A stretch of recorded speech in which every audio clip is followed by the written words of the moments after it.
سبحان اللہ و بحمدہ سبحان اللہ العظیم و بحمدہ نستغفر اللہ اللہم صلی علی محمد۔ اچھا جی، دیکھیں سورہ حاقہ کی جو ہم لوگ ایک سمری کر رہے تھے، لاسٹ ٹائم ہم نے تھوڑا لمبا کیا تھا کیونکہ وہ زینب کو سمجھنا تھا تھوڑا سا، دائیں ہاتھ والا اور بائیں ہاتھ والا کا۔ تو مینلی جو اس میں اللہ تعالیٰ نے جو بات کی ہے نا، وہ دیکھیں اللہ تعالیٰ نے کیا کی ہے کہ اللہ نے پہلے ہم کو پورا قیامت کا منظر بتایا کہ کس طریقے سے اللہ کا عرش اٹھایا جائے گا اور قیامت آئے گی۔ یہ ہماری یاد دہانی کے لیے اللہ تعالیٰ نے یہ بتایا، اور پورا یہ بتایا جو امپورٹنٹ پوائنٹس ہے اس میں کہ 8 فرشتے اللہ کا عرش اٹھائے ہوں گے۔ یہ ہم کو کیوں بتایا کہ 8 اٹھائے ہوں گے؟ یعنی اللہ تعالیٰ نے اتنی پلاننگ کی ہوئی ہے، اس کی اتنی پلاننگ کی ہوئی ہے اس دن کی، کہ پہلے سے یہ بھی طے ہو گیا ہے کہ 8 فرشتے اس کا عرش اٹھائیں گے۔ جتنی پلاننگ اللہ نے کی ہے، میں نے اور آپ نے اس دن کی اتنی پلاننگ کی ہے جتنی اللہ کر رہے ہیں۔ ہم نے کبھی سوچا ہے کہ میں یوں اٹھوں گی، یوں جاؤں گی اللہ کے پاس؟ کبھی اپنے ویژن میں لائیں اتنا بڑا دن ہمارے لیے آنے والا ہے؟ ابھی دیکھیں رمضان آنے والا ہے تو اس کی ہم کتنی تیاری کر رہے ہیں، اور کریں گے اگر جو نہیں بھی کر رہا ہے تو، اور عید کی کریں گے، لیکن وہ دن کی کبھی ہم نے کی ہے؟ تو آپ دیکھو اللہ پلاننگ کر چکے ہیں کہ اس دن 8 فرشتے اللہ کا عرش اٹھائے ہوں گے۔ پھر اللہ تعالیٰ نے بتایا، یہ ہم کو بتایا کہ 2 گروپس ہوں گے، ایک دائیں ہاتھ والا ایک بائیں ہاتھ والا۔ اللہ ہم کو یہ بتا رہے ہیں کہ تم کس ہاتھ والے ہونے چاہتے ہو۔ دائیں ہاتھ والا جو ہے اس کو دائیں ہاتھ پہ اعمال نامہ ملے گا، اور وہ خوشی خوشی اپنے گھر والوں کی طرف لوٹے گا کہ یہ لو پڑھو میرا اعمال نامہ، یعنی اس کے لیے وہ بہت خوشی کا دن ہوگا، اس کو ایوارڈ ملا ہوگا۔ جو بھی دنیا میں اس نے اللہ تعالیٰ کے لیے ایفرٹس کی، جو بھی دنیا میں اللہ تعالیٰ کے لیے اپنے نفس کو مارا، جو محنت کی، جو یہ ابھی آنٹی کہہ رہی تھی کہ ہم تو اپنی تندرستی کا، اپنے جو اللہ تعالیٰ نے اعضاء دیے ہیں، ہم تو اس کا ہی پورا شکر ادا نہیں کرتے۔ کیا شکر ادا نہیں کرتے؟ دنیا کے تو سارے کام لیتے ہیں نا اس سے، لیکن اللہ کے لیے وہ یوز ہی نہیں کرتے۔ جیسے ہماری سماعت، بصارت، ہمارا بولنا، سب کے پاس اللہ تعالیٰ نے کوئی نہ کوئی خوبی دی ہوتی ہے۔ ہر انسان کے اندر کوئی نہ کوئی ایبلٹی ہوتی ہے۔ اگر کوئی بولتا اچھا ہے تو کوئی لکھتا اچھا ہے، تو کسی کے اخلاق بڑا پیارا ہوتا ہے، کسی کا اور اسٹائل ہوتا ہے۔ اللہ تعالیٰ نے ہر ایک کو کچھ نہ کچھ ایک چیز دی ہوتی ہے، وہ آپ کو ابھارنی ہوتی ہے۔ آپ نے اپنے گھر میں بچوں میں بھی دیکھا ہوگا کہ سب میں کوئی نہ کوئی الگ خوبی ہوتی ہے نا۔ کوئی یوں انٹیلیجنٹ ہوتا ہے، کوئی ویسے اسٹریٹ اسمارٹ ہوتا ہے، پڑھائی میں نہیں ہوتا، اور کوئی ویسے بڑا فرمانبردار ہوتا ہے۔ سب کے اندر ایک کوالٹی ہوتی ہے۔ تو اسی طرح اپنی کوالٹی کو جو اللہ نے ہم کو دی ہے، اللہ کی راہ کے لیے یوز کریں گے، تب دائیں ہاتھ میں اعمال نامہ ملے گا۔ اور کیسے؟ جب اللہ کے بتائے ہوئے رستوں پہ چلو گے۔ اور اللہ تعالیٰ نے دائیں ہاتھ والے کا کیا اسٹیٹمنٹ دیا تھا کہ انی ظننت انی ملاق حسابی، یہ یاد رکھیے گا کہ میں یقین رکھتا تھا کہ میں ملنے والا ہوں اپنے حساب سے۔ یقین کا کیا مطلب ہوتا ہے؟ آپ میں سے کوئی بتائے گا؟ مطلب پکا ہے کہ ہمیں جانا ہی ہے۔ لیکن وہ کیسے پتہ چلے گا؟ ہمارے چلنے اٹھنے بیٹھنے سے پتہ چلتا ہے۔ دیکھیں نا، اگر ہم کو یقین ہوگا نا، ایک لمحے اگر ہم نے کسی کے ساتھ بدتمیزی کی نا، یہ جو رانی آنٹی ابھی ہائپرنیس کی بات کر رہی تھی، تو یہ ہم سب میں ہے نا، ہم کتنے ہائپر ہو جاتے ہیں ذرا ذرا سی چیزوں میں۔ تو اگر جیسے ان کے میاں میں ایک سلیمی فطرت تھی، انہوں نے وہ درس سنا، درس تو کتوں نے سنا، میں نے بھی سنا، آپ نے بھی سنا، لیکن انہوں نے اس سے اپنی غلطی دیکھ لی۔ سمجھ آئی؟ یہ کیا ہوتا ہے کہ اس کو پتا ہوتا ہے سامنے والے کو کہ مجھے اپنا حساب دینا ہے۔ دیکھیں غلطی انسان کب دیکھتا ہے؟ ورنہ تو ہم ایگو میں آ جاتے ہیں نا کہ میرے اندر تو یہ ہے ہی نہیں، میں تو غصہ کرتی ہی نہیں ہوں۔ لیکن جب انسان کو اللہ کا ڈر ہوتا ہے نا، اور اللہ کے سامنے کھڑے ہونے کی فکر ہوتی ہے نا، تو وہ فوراً اپنی غلطی دیکھ لیتا ہے کہ ہاں ہاں میں یہ غلط ہوں، مانتا ہے وہ کہ ہاں میں یہ غلط ہوں، پھر اس کو صحیح کرنے کی کوشش کرتا ہے۔ یہ کیا ہوتا ہے؟ ظننت انی ملاق حسابی، یقین رکھتا ہے کہ میں ملنے والا ہوں اپنے حساب سے۔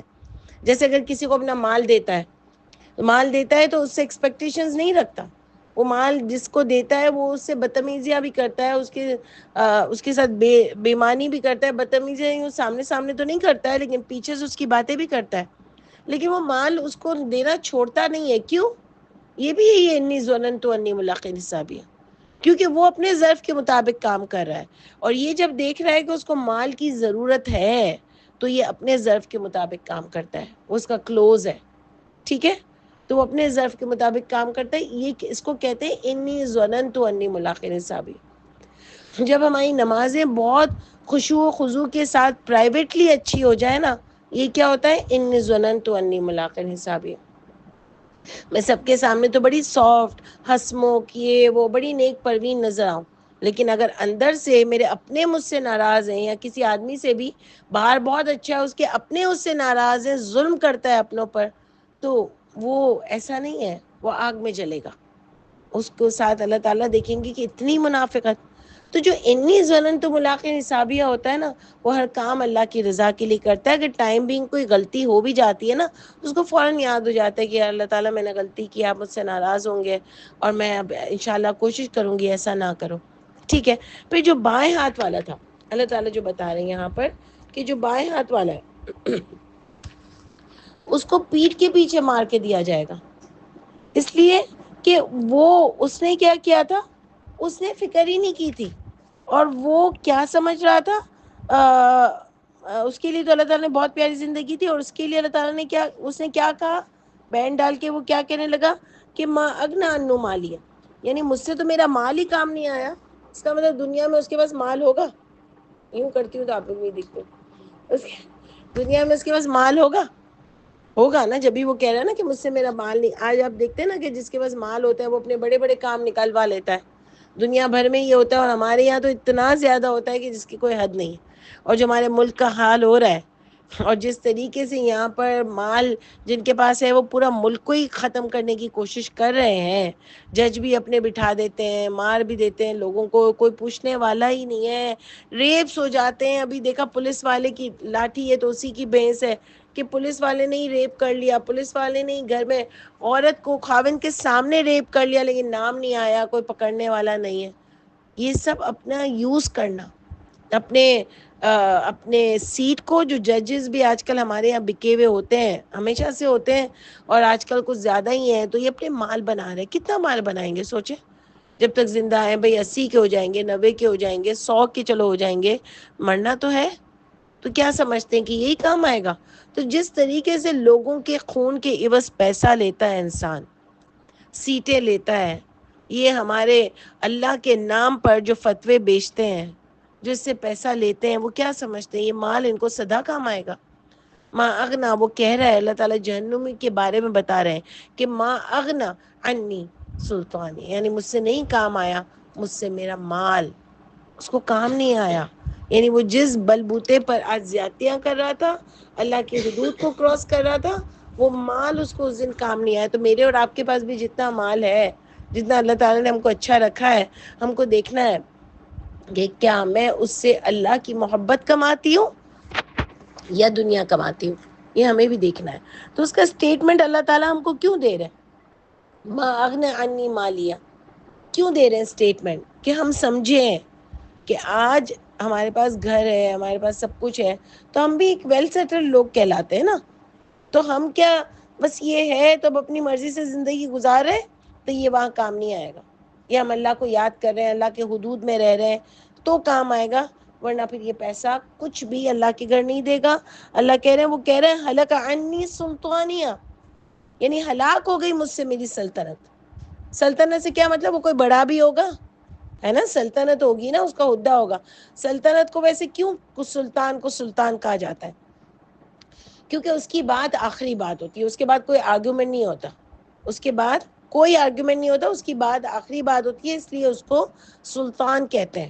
ٹھیک ہے. تو آج ہمارے یہاں بھی بیچارے، آپ غریبوں کو دیکھو، ان کا کوئی پوچھنے والا ہے؟ اگر وہ سامنے سے کچھ کریں تو ان کا کیا ہوگا؟ ابھی ہم لوگ نا گئے ہوئے تھے، تو وہاں ایک ٹیکسی ڈرائیور ہم کو ملا. اس نے کہا کہ میں عمان میں تھا اور عمان سے پھر یہاں آ گیا. تو پوچھا اسٹوری کہ بھائی کیوں آپ نے ایسا کیوں کیا؟ تو اس نے کہا میں نے ایک وہ لکھا تھا آرٹیکل، جب بحران ہوا پاکستان میں، تو میں نے ایک آرٹیکل لکھا دور بیٹھ کے عمان میں. اس نے ایک آرٹیکل لکھا، اور کوئی ایسا پرماننٹ رائٹر نہیں ہے، اس کا اپنا بزنس ہے. اس نے لکھا کہ اس عورت بھی کھڑی ہوئی تھی اس لائن میں آٹا لینے کے لیے، اور لوگوں کی یہ حالت ہو گئی ہے، اور اتنا پاکستان میں سب دوسرے کھا رہے ہیں اور عام لوگوں کی یہ حالت ہو گئی ہے. تو اس نے لکھا آرٹیکل.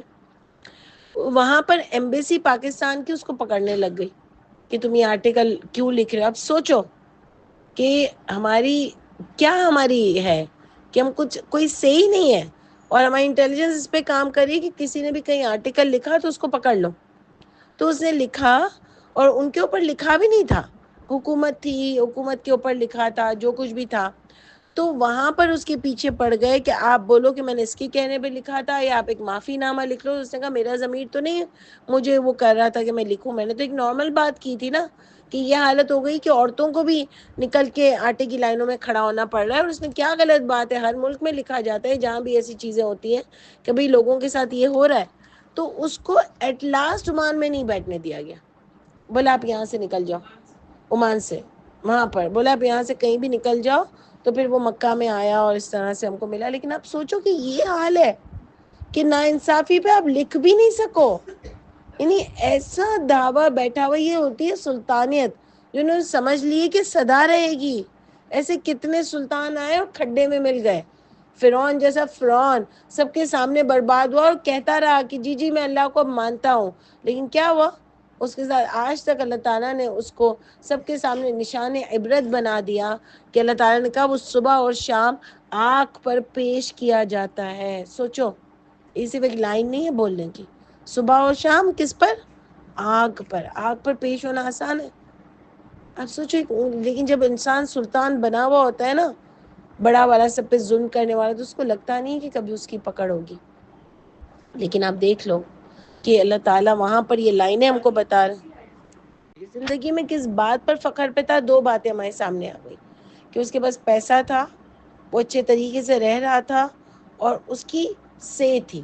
یعنی وہ بڑا بن کے بیٹھا تھا. اب چاہے وہ اپنے گھر کے لیول پر ہم ہو، خاندان کے لیول پر ہو، ہم پورے ملک کے لیول پر ہو، یا دنیا کے لیول پر ہو، ہر ایک کے لیے اللہ تعالیٰ دیکھیں گے کہ وہ کتنا اپنے ہاتھ کے نیچے والے لوگوں کے ساتھ ظلم کر رہا ہے.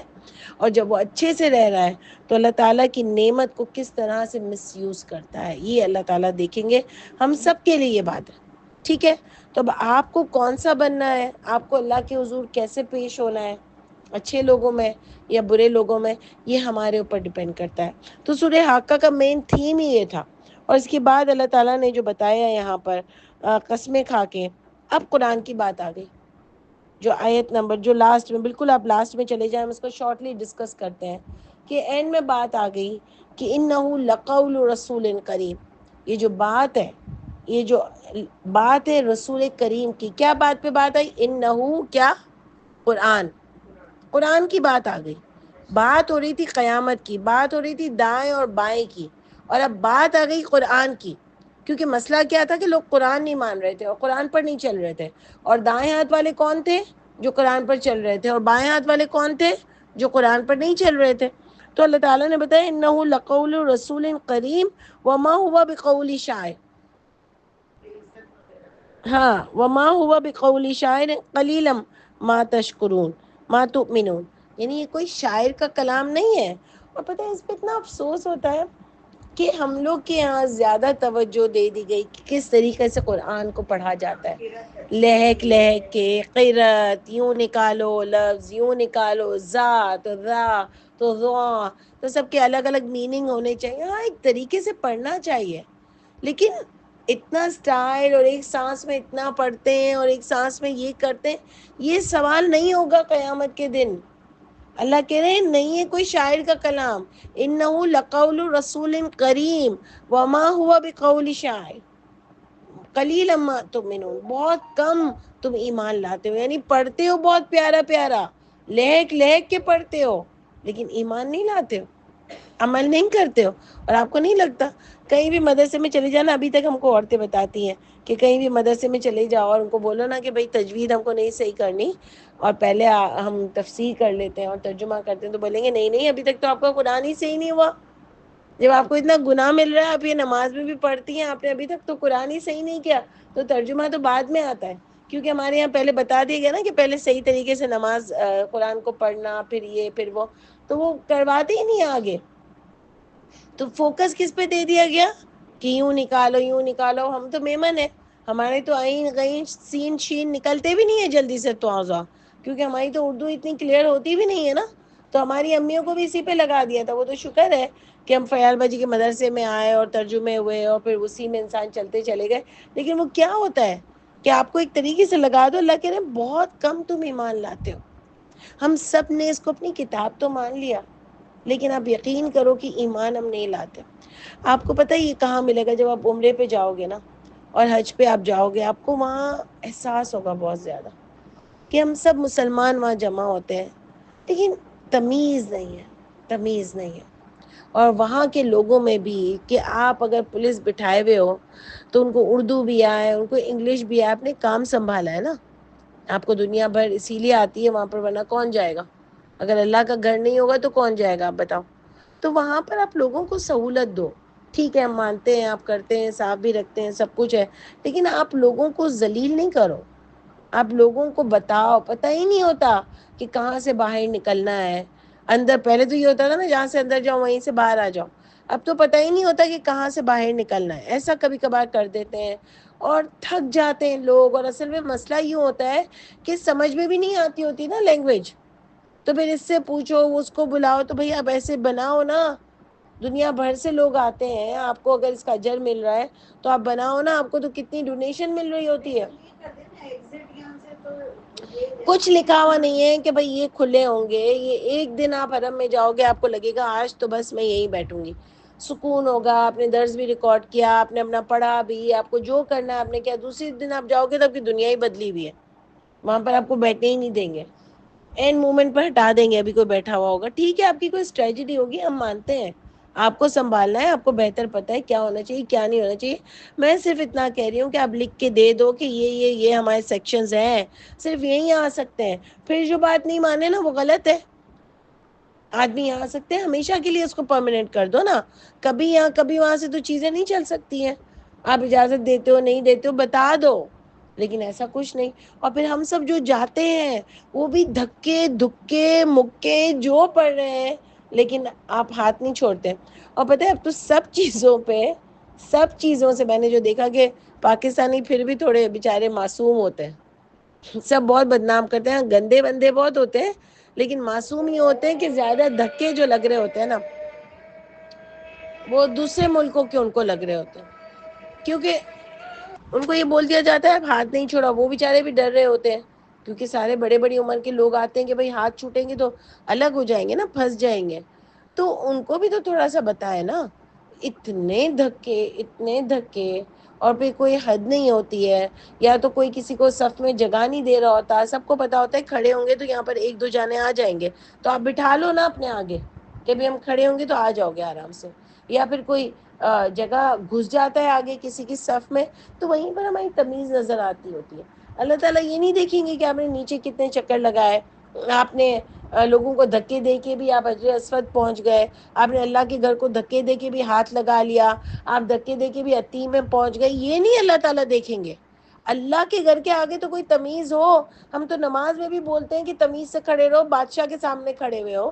تو اللہ کے گھر کے آگے بھی اتنے دھکے. اور آج کل جو موبائلز کی حالت ہے، جو سیلفیز موبائل چلتے چلتے طواف کرتے کرتے کسی کو آن لائن لے رہے ہیں، پوری پوری بنائیں چلے، لیکن ایک طرف رک جائے نا. تمیز تو یہ ہوتی ہے. لیکن اب طواف میں یہ سب کرو. طواف ایک عبادت ہے، اس میں آپ کو چپ رہنا ہے، پڑھنا ہے. جیسے ہم نماز پڑھتے ہیں طواف میں بھی بسم اللہ پڑھ کے آپ کو چپ چاپ دعا مانگتے ہوئے اپنے چکر لگانے جتنی ہمت ہو. کچھ بھی اردو میں بھی مانگو. میں تو قسم سے زیادہ اردو میں مانگتی ہوں کیونکہ میرا دماغ لگتا ہے، میرا دل لگتا ہے اس میں. تو آپ اللہ کی تعریف کر لو، لیکن آپ کو چپ چاپ رہنا ہے. یہ ایک عبادت ہے. ہاں ایک عبادت ہے نا. موبائلیں موبائلیں موبائلیں، اتنی موبائل کی عادت ہے کہ بس حد نہیں ہے. تو بس یہ ہماری تمیز ہے کہ ہم نے ایکچولی نا اس روح کو سمجھا نہیں ہے. وہ یہ نا شیطان نے کہا تھا کہ تھوڑے لوگوں کے سوا سب جو ہے نا وہ فاسقون میں چلے جائیں گے. ہاں وہ سامنے ہاں بیچارے چلو فاسق تو نہیں، لیکن میں کہہ رہی ہوں کہ ایک طریقہ تھوڑا ہونا چاہیے نا. ہاں اب دوسروں کو دھکا دے کے آپ اپنی نماز پڑھ لو گے، کسی کی جگہ پہ بیٹھ جاؤ گے، تو یہ تمیز ہے. آپ تھوڑا پیچھے چلے جاؤ. ضروری ہے نیچے سے ہی ثواب ملنا ہے کیا اوپر سے نہیں ملنا؟ تو یہ ایک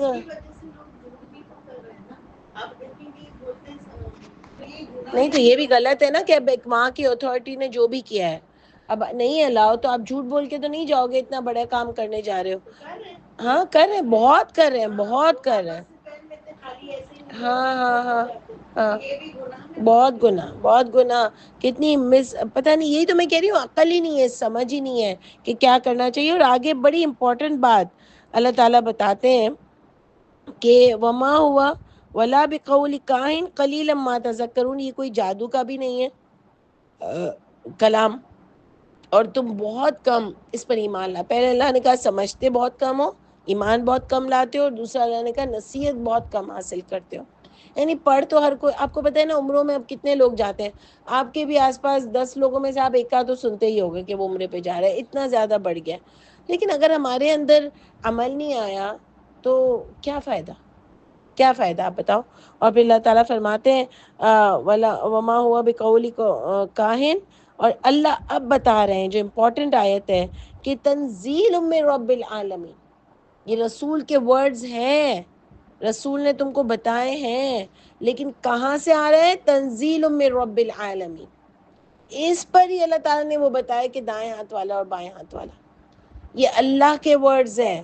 اور بہت امپورٹنٹ بات آپ اس میں دیکھو کہ اللہ فرماتے ہیں وَلَوْ تَقَوَّلَ عَلَيْنَا بَعْدَ الْأَقَاوِيلِ لَأَخَذْنَا مِنْهُ بِالْيَمِينِ، اور جو بھی اس میں ایڈیشن کرے گا ذرا سی بھی، لَأَخَذْنَا مِنْهُ بِالْيَمِينِ ثُمَّ لَقَطَعْنَا مِنْهُ الْوَتِينَ، اپنی شہرک سے پکڑ کر آپ کا دایاں ہاتھ کاٹ دیں گے. نبی کو یہ بات کرا کہ ہم، اور نبی تو ایسا کام کبھی نہیں کر سکتے.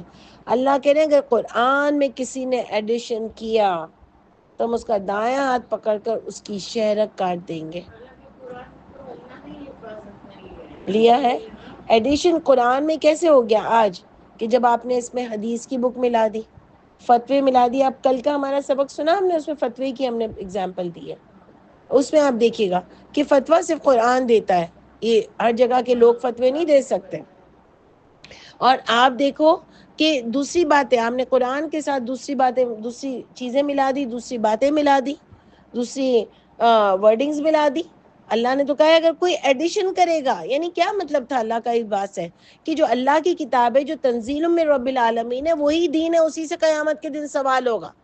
اگر تم نے دوسری بھی کسی بھی بک کو نبی کے نام کے ساتھ، وہ بھی اتنے پیارے نبی کے نام کے ساتھ، آپ نے اس کو یہ کہہ دیا کہ نبی نے دین کی بک دی تھی، تو آپ کا بھی بہت برا حال ہوگا. اللہ تعالیٰ یہ بتا رہے ہیں کہ اگر کسی نے بھی ایڈیشن کیا، اس کی دائیں ہاتھ پکڑ کر اس کی شہرت کو کاٹ دیں گے. یہ اللہ تعالیٰ بات کر رہے ہیں. اتنی بڑی اللہ کی ڈانٹ ہے. بالکل. ثم لقطعنا منه الوتین، ایک منٹ، فما منکم من احد عنہ حاجزین، یعنی اس سے کوئی بچنے والا نہیں ہے. اللہ تعالیٰ اتنا ڈینجرس پوائنٹ بتا رہے ہیں نا، پھر بھی ہم ڈرتے نہیں ہیں. آج آپ دیکھ لو کہ ہمارے جو بڑے ہیں دین کے، وہ کیسے کیسے بک کر فتوے دیتے ہیں. آپ نے دیکھا ہی ہوگا، مجھے بولنے کی ضرورت نہیں ہے، اور پاکستان میں تو بہت زیادہ ہے، اور دنیا بھر میں آپ کو پتہ ہی ہے.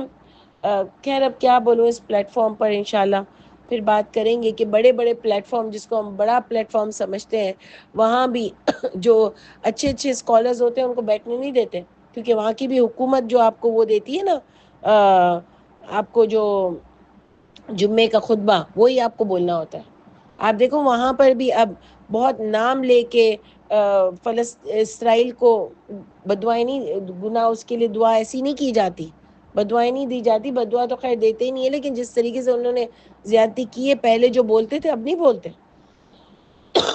اسی لیے نہیں، اتنا ذلیل جو مسلمان آج ہوا ہے اسی وجہ سے تو ہوا ہے کہ منافق ہو گیا ہے مسلمان. ہم سب اپنے فائدے دیکھ رہے ہیں، سب اپنے فائدے دیکھ رہے ہیں. تو آج دیکھ لو کہ ہماری سے نہیں ہے، اور بہت افسوس کے ساتھ کہنا پڑتا ہے کہ اس ایشو پر جتنا نان مسلم بول رہا ہے نا، اتنا مسلمان نہیں بول رہا. جتنا نان مسلم بول رہا ہے، ہمارے ابھی آپ دیکھ لو بڑی بڑی جماعتیں اسلام کے نام پر ہیں، لیکن کبھی آپ دیکھو گے تو بہت زیادہ آپ کو لگے گا نہیں کہ یہ اب اس طریقے سے بات کر رہے ہیں. تو آپ دیکھ لو کہ اللہ تعالیٰ فرماتے ہیں کہ اگر کسی نے بھی اس کے ساتھ ملاوٹ کرنے کی کوشش کی تو ہم اس کا یہ انجام کریں گے. وَإِنَّهُ لَتَذْكِرَةٌ لِّلْمُتَّقِينَ، یہ تو نصیحت ہے جو اللہ سے ڈرتا ہوگا، جو اللہ سے پیار کرتا ہوگا. للمتقین، جو عذاب سے بچنا چاہتا ہوگا. جو اللہ کے غصے سے بچنا چاہتا ہوگا نا وہی اس کتاب سے نصیحت لے گا. اور آپ پورے اس میں نوٹ کریں گے کہ ہو واحد کی ضمیر آ رہی ہے. یعنی کتاب ایک واحد بک ہے. ہو کی ضمیر آ رہی ہے, دو کی نہیں آ رہی کہ کتاب ایک اللہ کی ہوگی اور ایک نبی کی بک ہے, دونوں دین ہے, یہ نہیں آ رہا. ورنہ اللہ کو دینے میں کوئی حرج نہیں تھا. اللہ اگر ہم کو بتا دیتے یہ بخاری بھی دین ہے تو ہم کو ماننے میں کوئی حرج نہیں تھا. لیکن اللہ تعالیٰ نے یہاں پر بالکل نہیں بتایا, اور سب ہو کی ضمیر آ رہی ہے. اللہ تعالیٰ نے واحد بک کا ذکر کیا ہے جو تنزیل من رب العالمین ہے. یہ بھی اللہ تعالیٰ نے ایکسپلینیشن دے دی کہ وہ اتری ہے اوپر سے, مین میڈ نہیں ہے, بنائی نہیں ہے کسی نے, اتری ہے. اور اس کی جیسی بھی بک بننی تھی وہ اللہ نہیں بنائی کہ یہ چیپٹر پہلے آئے گا وہ چیپٹر. یہ بھی کوئی بات نہیں ہے کہ بعد میں بنا عثمان کے زمانے میں. تو اس سے پہلے لوگ کیا کرتے تھے, حفظ کیسے کرتے تھے؟ کیا پتوں ہڈیوں اور اس پہ جا جا کے حفظ کرتے تھے؟ بولتے ہو آپ تو کہ کبھی پتیوں پر لکھا تھا, ہڈیوں پر لکھا تھا, تو کیا اس سے حفظ کرتے تھے؟ اگر عثمان کے زمانے میں ترتیب ہوئے تو پہلے کے لوگ حافظ کیسے تھے؟ یہ بتا دو نا, یہ کوئی معجزہ ہے کیا ہے یہ؟ قرآن میں تو کتاب ہے. بس یہ آپ کی دیکھ لیں گے کیا ساری باتیں ہیں. اللہ تعالیٰ اس کی کتنی ممانعت کر رہے ہیں. اور پھر اللہ تعالیٰ جو بات کر رہے ہیں کہ انہ لتذکرۃ للمتقین, اور اللہ تعالیٰ آخر میں کہہ رہے ہیں انہ الحق الیقین فسمی بسم ربک العظیم. یعنی یہی پکا یقین ہے اللہ کی کتاب. کاش کہ ہم کو یہ بات سمجھ آ جائے. تو اس کی ایک چھوٹی سمری یہ ہے کہ اگر تم اللہ کی کتاب پر چلے اور صرف اسی کتاب کو حق مانا تو قیامت کے دن تم دائیں ہاتھ والوں میں سے اٹھو گے انشاءاللہ تعالی. اور اللہ کرے کہ میں اور آپ مرنے سے پہلے ہم اس قرآن کو بہت پیارا سمجھ لیں. اللہ تعالیٰ جیسے آپ نے نبی کریم صلی اللہ علیہ وآلہ وسلم کو سمجھایا تھا ویسے ہم کو سمجھا دیں. اور اللہ تعالیٰ ہم کو ان لوگوں میں سے شامل کر دیجئے حق کو, جو حق کو لوگوں تک پہنچائے. اللہ تعالیٰ ہم بھی وہی ہو کہ آپ کی کتاب کو جو حق ہے وہ ہم آگے انشاءاللہ تعالیٰ لوگوں تک پہنچائیں انشاءاللہ. سبحان ربک رب العزت عما یصفون